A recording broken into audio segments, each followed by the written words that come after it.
What is meant by the authority of the Church? Now every Catholic knows that the Church is identified by four marks. 1. Holy, Catholic, and Apostolic.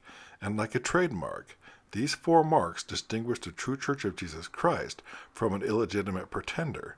But in addition to these four marks, the Church also has three attributes. Now an attribute is a characteristic which flows from the nature of something. For example, cold is an attribute of ice. You cannot separate cold from ice. Everywhere you have ice, you will also have cold. In much the same way, the attributes of the Church are characteristics that cannot be separated from the four marks. If you have the four marks, you will also have these three attributes. The attributes of the Church are authority, infallibility, and indefectibility. Now we know that the Church is infallible, and infallibility implies authority.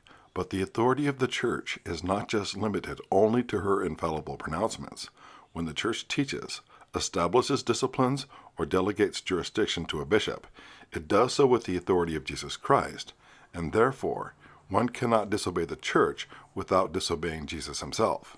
Pope Pius IX, Vatican Council, Dogmatic Constitution, Pastor Aeternus, quote, "We teach and declare that the Roman Church, by the disposition of the Lord, holds the sovereignty of ordinary power over all others, and that this power of jurisdiction on the part of the Roman Pontiff, which is truly episcopal, is immediate, and with respect to this pastors and faithful of whatever right and dignity, both as separate individuals and altogether, are bound by the duty of hierarchical subordination and true obedience, not only in things which pertain to faith and morals, but also in those which pertain to the discipline and government of the Church."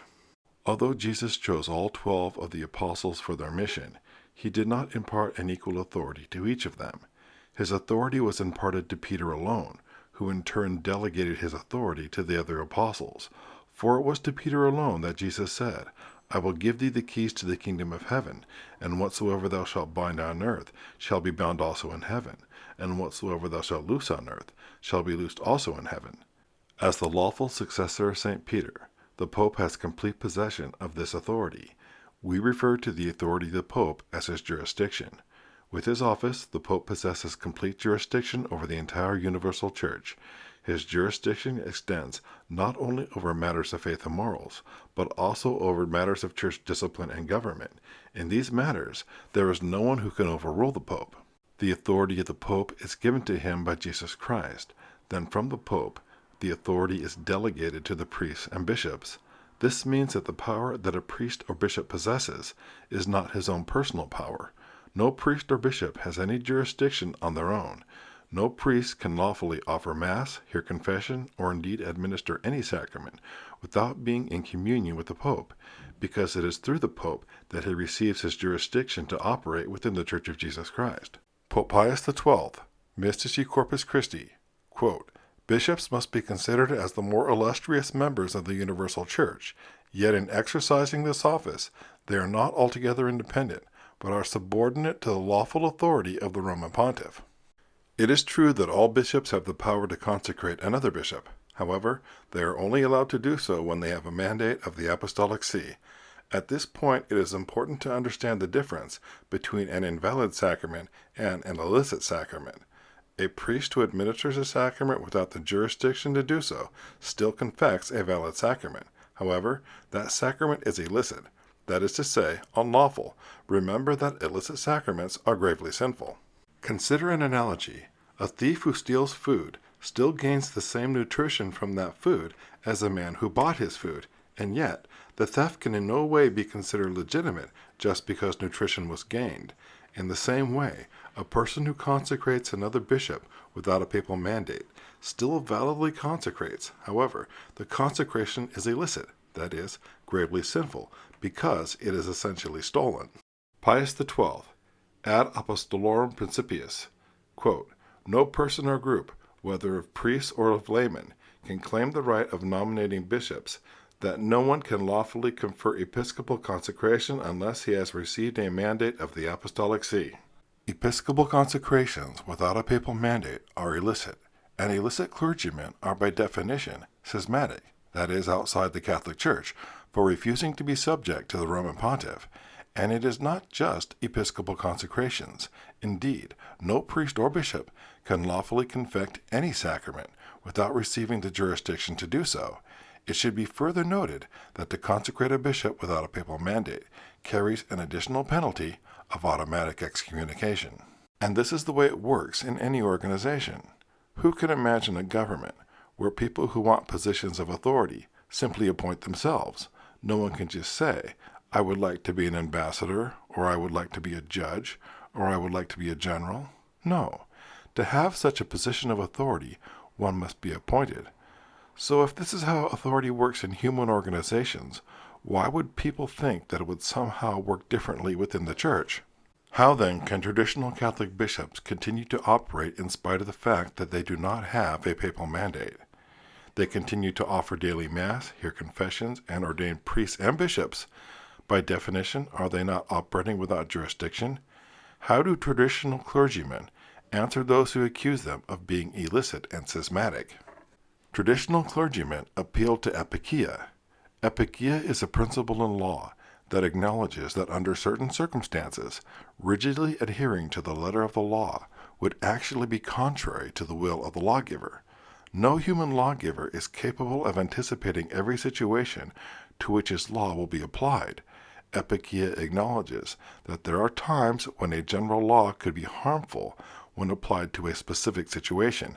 In such a case, the strict letter of the law must be set aside in the interest of justice.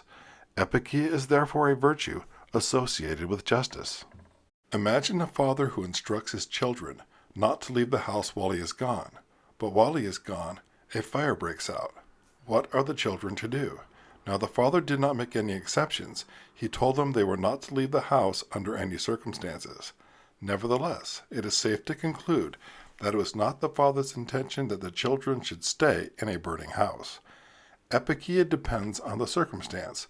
What is not permitted under one set of circumstances may be required by justice under different circumstances. The Sede Vacantis thesis holds that all the men who have claimed to be pope since the Second Vatican Council have lost the faith and are therefore not eligible to be pope. If they are not true popes, then the papacy is currently vacant, and we are in a state of interregnum. An interregnum is the usually short period of time between the death of one pope and the election of his successor. But are episcopal consecrations during a prolonged vacancy of the papal office allowed? Without a pope, there can be no papal mandate. However, we do not need to speculate. There is in fact a historical precedent for obtaining a valid episcopal consecration during a long interregnum. The following is an excerpt from the New Catholic Observer by Doctor of Ecclesiastical History Stephen Filbert. On November 29, 1268, Pope Clement IV died, and there began one of the longest periods of interregnum, or vacancy of the papal office, in the history of the Catholic Church. After almost 3 years, on September 1, 1271, Pope Gregory X was elected to the chair of Peter. During this long period of vacancy of the Apostolic See, vacancies also occurred in many of the dioceses throughout the world. In order that the priests and faithful might not be left without shepherds, bishops were elected and consecrated to fill the vacant sees. There were accomplished during this time 21 known elections and consecrations in various countries. The most important aspect of this historical precedent is that all of these consecrations of bishops were ratified by Pope Gregory X, who consequently affirmed the lawfulness of such consecrations. These consecrations were lawful because, in special circumstances, such as a long interregnum, the Church herself supplies the jurisdiction for the common good. Pope Gregory X confirmed the lawfulness of these consecrations because to deprive the faithful of a bishop for such a long period of time would be contrary to justice. However, there are those who contend that this precedent is more than 700 years old and does not apply in modern times. To make their case, they point to Pope Pius XII's Ad Apostolorum Principiis. Pius XII, quote, "No person or group, whether of priests or of laymen, can claim the right of nominating bishops, that no one can lawfully confer episcopal consecration unless he has received a mandate of the Apostolic See. Consequently, if a consecration of this kind is being done, contrary to all right and law, and by this crime The unity of the church is being seriously attacked. An excommunication reserved in a very special way to the Apostolic See has been established, which is automatically incurred by the consecrator and by anyone who has received consecration irresponsibly conferred. Note that the consecrations condemned by Pius XII involved a completely different set of circumstances. He was not condemning consecrations performed to fill empty sees during a long interregnum.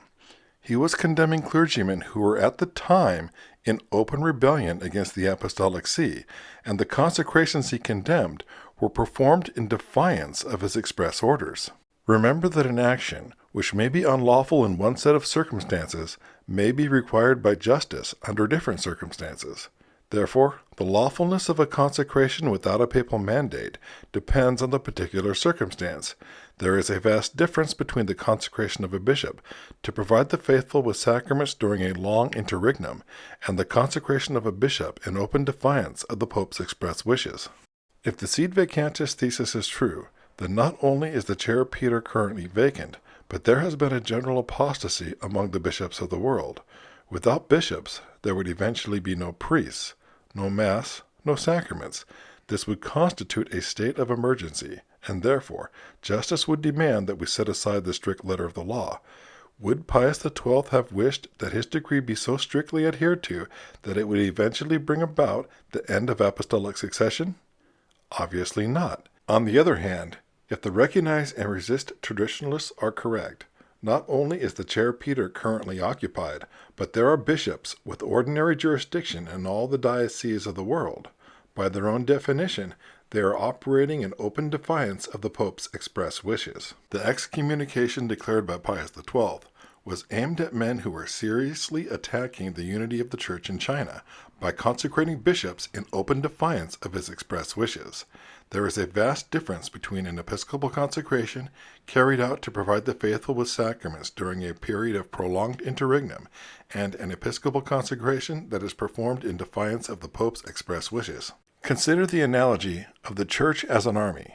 Now, no soldier, no matter how skilled he may be, can decide to appoint himself to be a general. Rather, he must be chosen to receive such a commission. And even among the generals, there is a hierarchy. No general can, on his own initiative, just take over another general's command. Much less can he recognize the commander-in-chief of the army, but decide to resist him. He cannot decide that he can do a better job than his commander, and so ignore his orders and implement his own battle plan. However, if a general should be killed in battle, his subordinates do not stop fighting while waiting for a new commander to be assigned.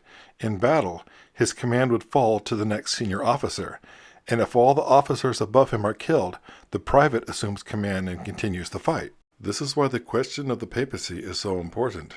The lawfulness of the actions of traditional clergymen depend entirely on whether or not the chair Peter is vacant. For if the chair Peter is occupied, and there are Catholic bishops with jurisdiction in all the dioceses of the world, then there can be no justification for the consecration of a bishop against the Pope's express wishes. Such a consecration can only be seen as an attack on the unity of the Church.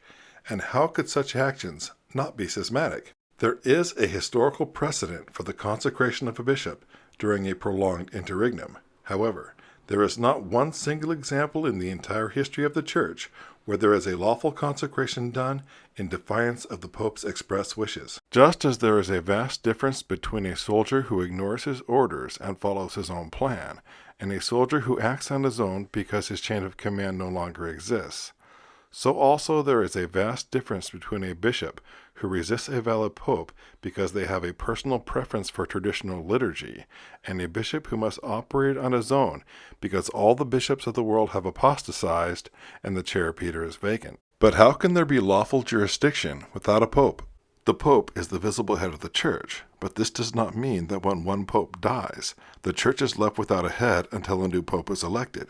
Between the death of one pope and the election of his successor, Christ himself still always remains the true head of the Church. Do sede vacantis bishops have jurisdiction? They do not possess ordinary jurisdiction. Nevertheless, they do possess a supplied jurisdiction. That is, because of our unique circumstances, the Church herself supplies the jurisdiction for the good of the faithful, and supplied jurisdiction is lawful jurisdiction.